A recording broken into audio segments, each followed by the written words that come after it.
Perhatian, PDKT Online akan dimulai beberapa saat lagi. Mari siapkan hati kita untuk memuji dan menyembah Tuhan.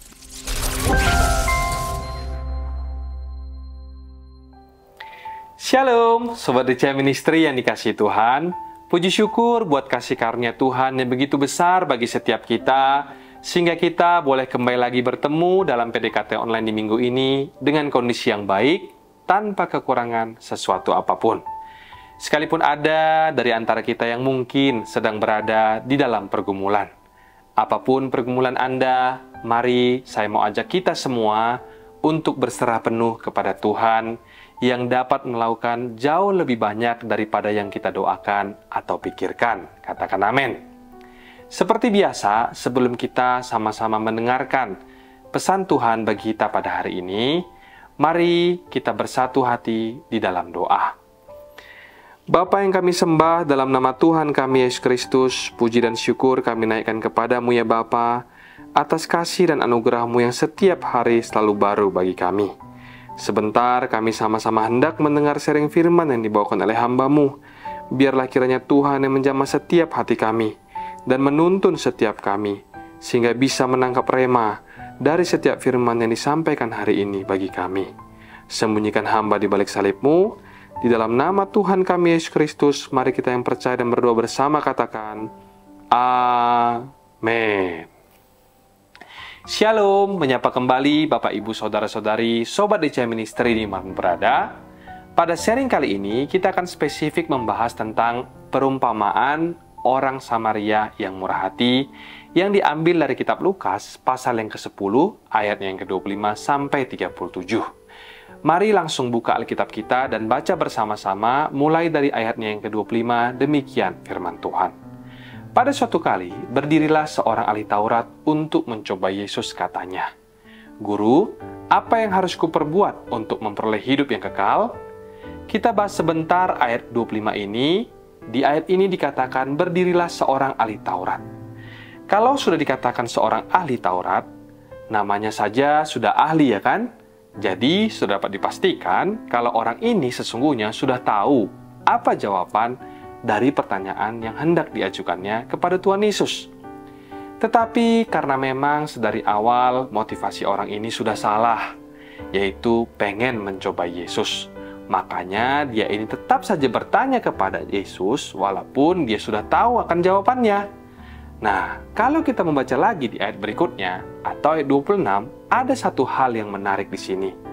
Di ayat 26, Yesus bukannya langsung menjawab pertanyaan si ahli Taurat itu, tetapi Yesus yang malah balik bertanya kepada dia. Dikatakan di ayat 26, mari kita baca bersama.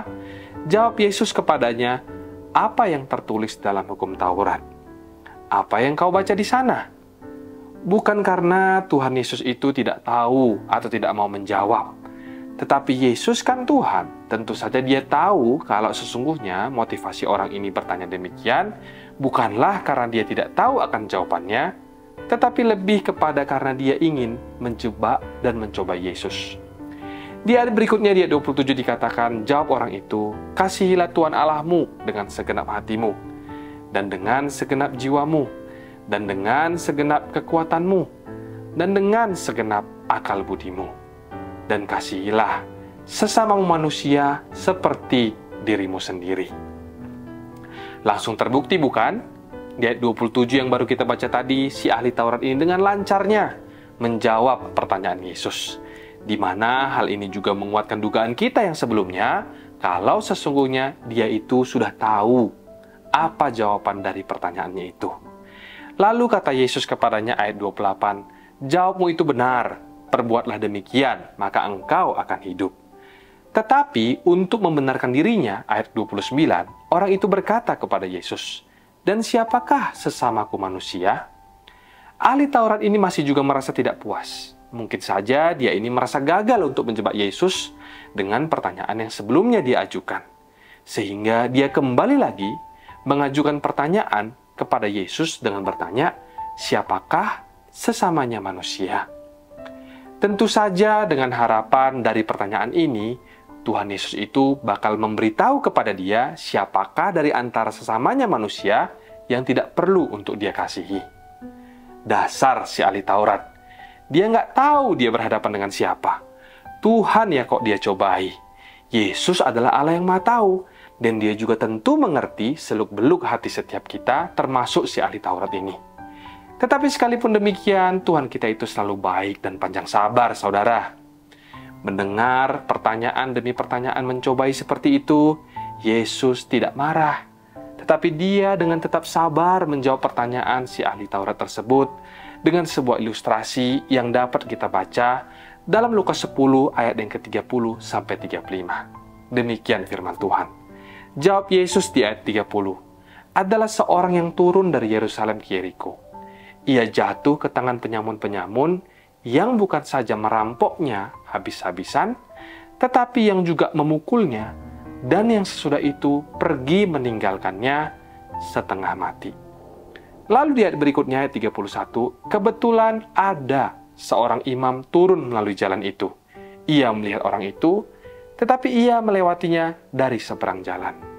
Selanjutnya di ayat 32 dikatakan, demikian juga seorang Lewi datang ke tempat itu, ketika ia melihat orang itu, ia melewatinya dari seberang jalan.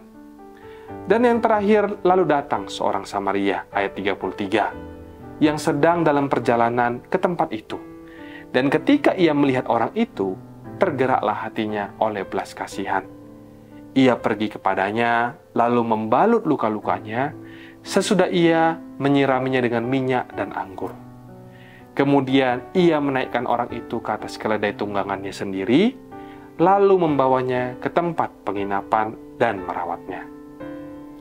Keesokan harinya, ayat 35, ia menyerahkan 2 dinar kepada pemilik penginapan itu, katanya, rawatlah dia dan jika kau belanjakan lebih dari ini, aku akan menggantinya waktu aku kembali. Dari ayat 30 sampai 35 yang kita baca barusan tadi, ada 4 tokoh yang diceritakan dalam ilustrasi tersebut. Tokoh yang pertama adalah para penyamun. Lalu tokoh yang kedua adalah seorang imam.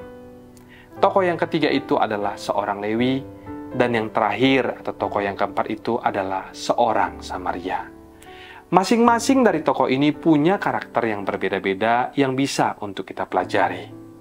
Kita akan bahas mulai dari yang pertama, yaitu para penyamun. Di mana para penyamun ini tidak hanya merampok sesamanya, tetapi mereka ini juga memukul orang tersebut sampai luka-luka, lalu kemudian pergi meninggalkannya dalam kondisi yang setengah mati. Penyamun ini melihat sesamanya sebagai objek yang dieksploitasi. Boro-boro mereka ini tergerak oleh belas kasihan untuk membantu maupun menolong sesamanya.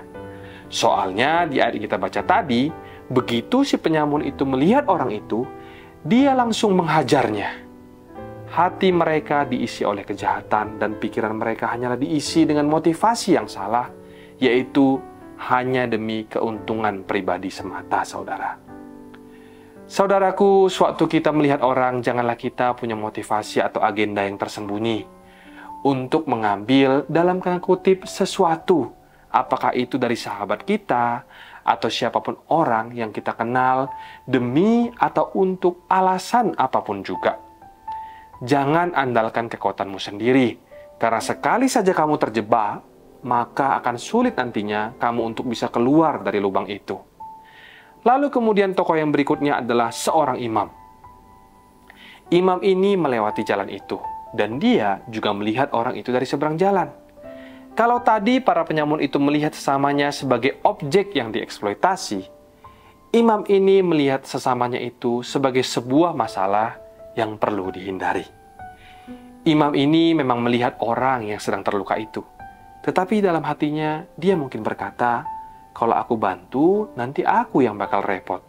Sehingga imam ini pergi menghindar dan tidak mau untuk menolong orang tersebut.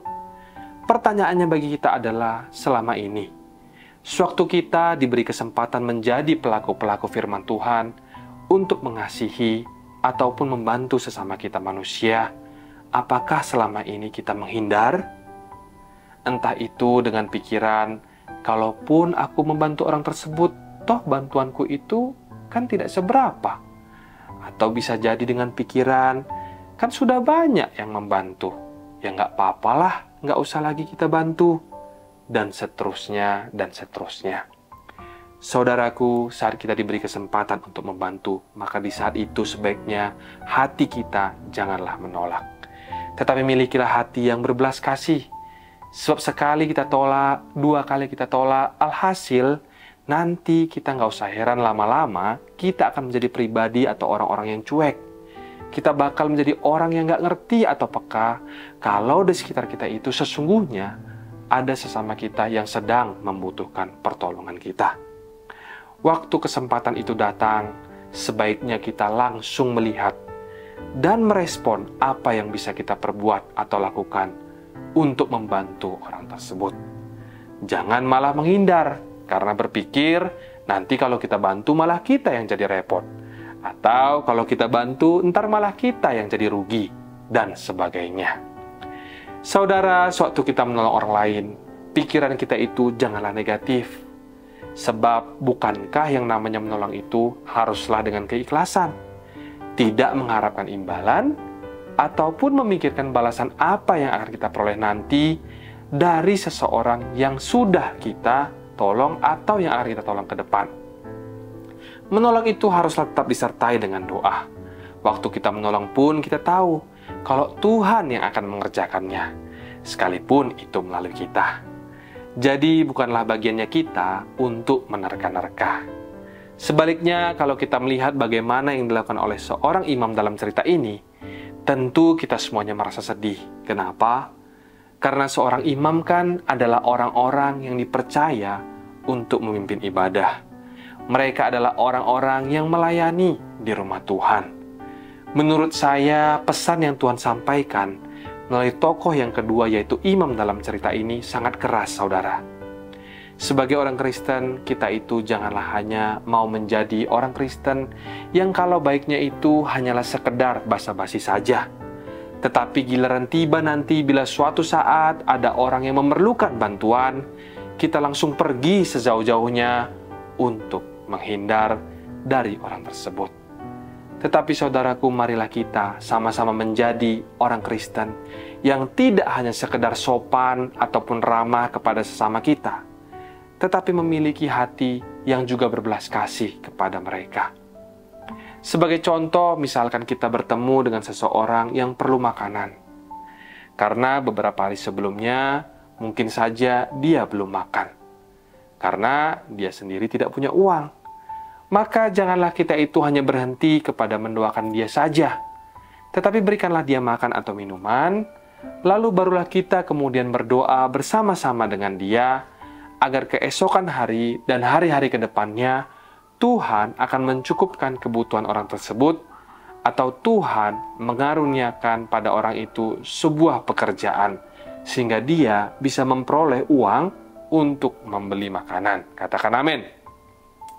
Lalu kemudian kita akan bahas tokoh yang selanjutnya atau tokoh yang ketiga, yaitu orang Lewi. Nah, orang Lewi ini mempresentasikan orang-orang yang kalau melihat sesamanya itu sebagai objek rasa ingin tahu.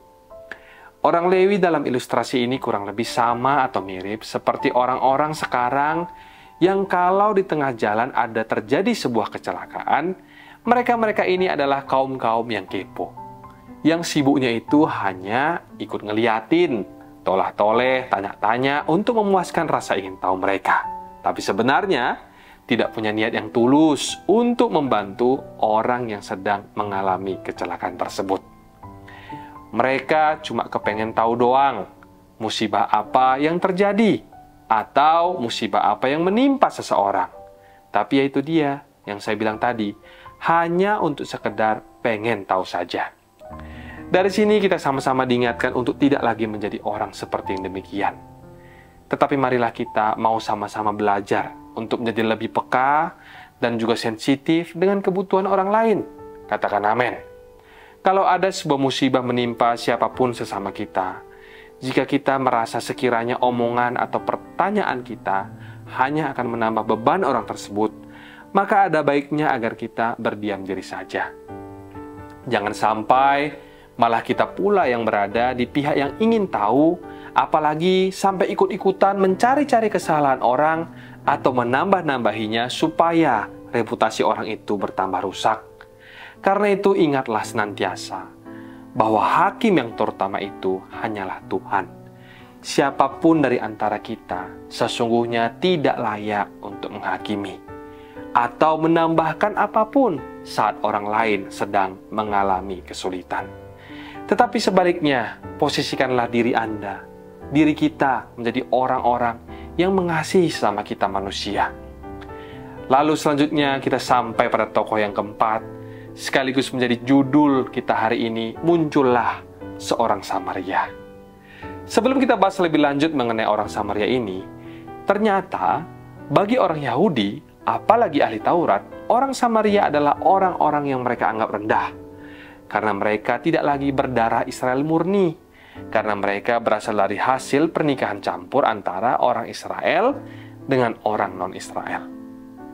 Tetapi melalui perumpamaan ini, Yesus justru menjelaskan, kalau sesungguhnya orang Samaria inilah yang mengerti apa artinya mengasihi sesama.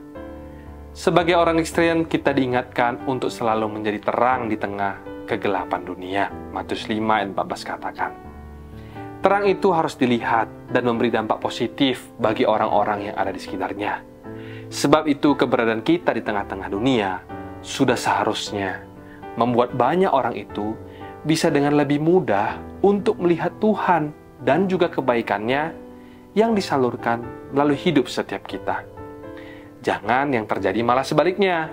Ketika orang di sekitar itu melihat hidup kita, orang-orang itu dibuat malah tambah jadi kecewa, bukannya semakin percaya kalau Tuhan itu ada, tetapi mereka malah semakin tidak percaya akan adanya Tuhan. Jangan, saudaraku. Hari-hari ini kita bisa melihat kalau belas kasihan itu semakin tipis. Ego pribadi atau perasaan lebih mementingkan diri sendiri itu semakin lama semakin dominan. Demikian pula halnya dengan rasa individualisme yang semakin tinggi, di mana orang sudah mulai banyak yang merasa tidak perlu dan tidak lagi peduli dengan sesamanya. Sebab itulah kita perlu untuk terus berhati-hati, mendekatkan diri terus kepada Tuhan, agar kasih itu tidak menjadi pudar, dan kita tidak dibawa menjadi serupa dengan dunia oleh karena kondisi dunia hari-hari ini. Orang Samaria ini tergerak oleh belas kasihan ketika dia melihat seseorang yang terluka pada saat itu. Dia langsung membalut lukanya, menyiramnya dengan minyak dan anggur, lalu kemudian menaikkannya ke atas keledai yang ditungganginya sendiri. Orang Samaria ini rela keledainya ditumpangi oleh orang yang terluka itu, sementara mungkin dia sendiri harus berjalan kaki. Betapa orang ini menunjukkan teladan kepada kita bagaimana berbelas kasih kepada sesama manusia, dan tidak hanya berhenti di situ saja. Dia kemudian memberikan 2 dinar kepada penjaga tempat penginapan supaya orang yang terluka tadi dirawat dan dibelikan apa yang dia perlukan, dan juga menitip pesan kalau sekiranya nanti biayanya kurang untuk memenuhi kebutuhan orang terluka tersebut, dia akan menggantikannya kembali sepulang dari perjalanan. Sungguh luar biasa, saudara. Bagaimanakah dengan kita, anak-anak Tuhan? Apakah kita, kalau menolong orang lain itu, menolongnya sampai tuntas? Orang Samaria dalam perumpamaan ini menunjukkan dia sungguh-sungguh melakukan apa yang sebenarnya Tuhan rindu untuk kita lakukan di dalam hidup kita. Ada 3 prinsip yang dapat kita pelajari dari orang Samaria ini. Prinsip yang pertama adalah menolong dengan tanpa menunda-nunda. Orang Samaria ini melakukan apa yang dia bisa lakukan. Di saat kali pertama dia melihat ada sesamanya yang terluka, dia tidak pakai acara tunda-tunda dulu, atau mungkin sempat mikir-mikir dulu, kira-kira kalau ku bantu nanti untungnya apa ya sama aku? Sama sekali tidak, saudaraku. Demikianlah juga halnya dengan kita. Saat kita berada pada posisi yang harus menolong orang lain, dan pada saat kita sudah dibekali kemampuan dan kekuatan untuk menolong orang lain tersebut, maka yang kita lakukan adalah segera menolongnya. Janganlah kita menahan-nahan ataupun menunda-nundanya. Ada amin, saudara? Lalu prinsip yang kedua adalah menolong dengan tindakan konkret. Kalau kita sedang menolong seseorang, maka menolonglah dengan tindakan yang konkret. dengan semampu kita memberikan apa yang dibutuhkan oleh orang tersebut. Jauhkan semua pikiran negatif yang bisa membuat kita itu menjadi menunda atau bahkan bisa menggagalkan kita untuk menolong orang lain. Tetapi perihal bagaimana respon dari seseorang nanti atau berikutnya setelah dia kita tolong, biarkanlah itu menjadi urusan pribadi mereka dengan Tuhan. Karena pasti setiap kita pribadi lepas pribadi punya prosesnya masing-masing dengan Tuhan. Lakukan saja apa yang bisa kita lakukan dan serahkan selebihnya kepada Tuhan. Atau lebih daripada itu, mungkin saja ada kalanya saat kita menolong orang lain akan membuat sebagian kita itu merasa sedikit tidak nyaman. Seperti apa yang dialami oleh orang Samaria ini ketika dia memberi tumpangan untuk orang yang terluka tersebut.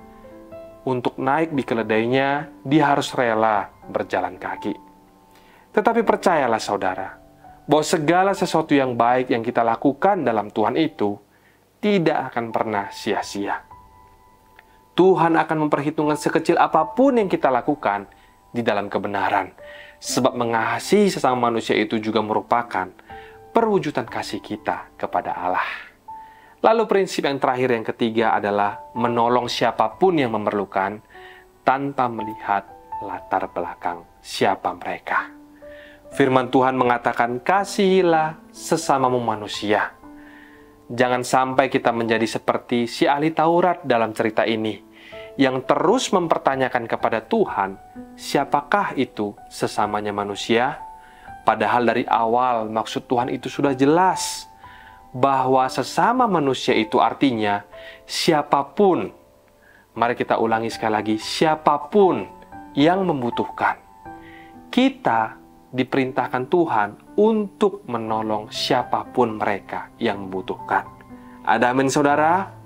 Lalu bagian yang terakhir di ayat ke-36 dan 37, Yesus bertanya kepada ahli Taurat itu, siapakah di antara ketiga orang ini menurut pendapatmu adalah sesama manusia dari orang yang jatuh ke tangan penyamun itu? Jawab orang itu, ayat 37, orang yang telah menunjukkan belas kasihan kepadanya. Kata Yesus kepadanya, pergilah dan perbuatlah demikian. Coba kita garis bawahi jawaban ahli Taurat tersebut. Dia menjawab memakai kalimat orang yang telah. Menurut saya ini ada satu lagi hal yang menarik saudara. Kenapa? Ahli Taurat ini setelah dia mendapatkan firman pun hatinya tidak juga berubah. Dia masih juga tidak mau mengakui bahwa yang benar itu adalah apa yang telah dilakukan oleh orang Samaria. Mengapa begitu? Selama ini dia pikir mungkin karena dia orang Yahudi, dia merasa kalau dirinya lah yang paling hebat dan yang paling mengerti akan firman Tuhan. Karena dari awal memang motivasinya bukanlah haus dan lapar untuk mendengarkan ajaran Yesus, tetapi hanya ingin untuk mencobai Tuhan. Saya rindu dan berdoa agar jangan satu pun dari antara kita yang menjadi seperti ahli Taurat itu. Jangan sekali-kali kita menilai seseorang apakah dia pantas atau tidak pantas untuk kita bantu. Sebab kita semua tidak ada apa-apanya dan kita semua bukanlah siapa-siapa di hadapan Tuhan. Kita semua hanyalah sesama manusia yang berdosa, yang ditebus dan diampuni oleh Tuhan. Tugas kita ialah memastikan hati kita masing-masing penuh dengan belas kasihan yang dapat kita aplikasikan melalui 3 prinsip yang kita pelajari dari perumpamaan orang Samaria pada hari ini. Yang pertama, menolong dengan tanpa menunda-nunda. Lalu yang kedua, menolong dengan tindakan yang konkret. Dan yang ketiga, menolong siapapun yang memerlukan tanpa melihat latar belakang siapa mereka. Sebab di saat kita sudah mulai untuk melihat orang itu siapa, tanpa disadari, maka di saat itulah sebenarnya kita sudah menganggap diri kita itu seakan lebih tinggi daripada sesama kita. Firman Tuhan dalam Lukas 14 ayat 11 berkata, sebab barang siapa meninggikan diri, ia akan direndahkan. Dan barang siapa merendahkan diri, ia akan ditinggikan. Mari sama-sama kita belajar terus untuk menjadi pribadi yang rendah hati di hadapan Tuhan, dan semakin lagi mengasihi sesama kita manusia. Katakan amin. Demikian sharing firman Tuhan hari ini. Mari kita bersatu hati di dalam doa.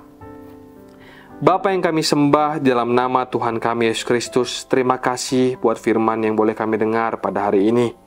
Kami berdoa biarlah Tuhan kiranya memberikan kepada kami hati yang mengasihi jiwa-jiwa, hati yang mengasihi sesama kami yang membutuhkan pertolongan. Jadikanlah setiap kami menjadi terang di tengah kegelapan dunia untuk membawa bangsa-bangsa kepadamu ya Tuhan. Hari ini kami juga mau terus berdoa buat semua sobat DCA Ministry, dimanapun mereka berada, baik yang dalam kondisi baik maupun yang sedang dalam pergumulan. Biarlah kiranya sukacita surga melingkupi setiap kami. Damai sejahtera yang daripada Tuhan senantiasa menaungi setiap kami. Kami percaya mujizat itu masih ada, sebab bagi Tuhan tidak ada yang mustahil. Di dalam nama Tuhan Yesus Kristus, mari kita yang percaya bersama, kita katakan, amin. Mari kita buka hati dan angkat tangan untuk menerima berkat daripada Tuhan. Terimalah kiranya berkat dari Allah Bapa, cinta kasih Tuhan Yesus Kristus, penyertaan Allah Roh Kudus akan menyertai hidupmu mulai hari ini. Bahkan sampai kali yang kedua Tuhan Yesus datang menjemput kita, namamu tercatat di dalam kitab kehidupan.